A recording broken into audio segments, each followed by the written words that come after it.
Anies oportunis karena jadikan agama sebagai alat meraih kekuasaan. Kemudian saya setuju kalau misalkan agama itu dijadikan inspirasi politik kita. Saya sangat setuju kalau misalkan agama ada di atas gagasan politik kita.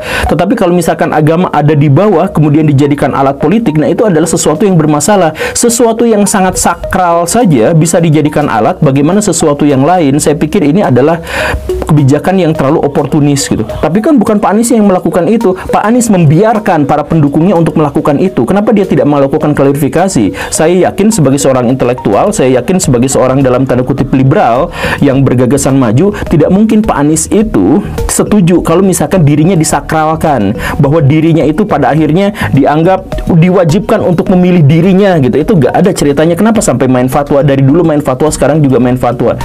Ini ironi.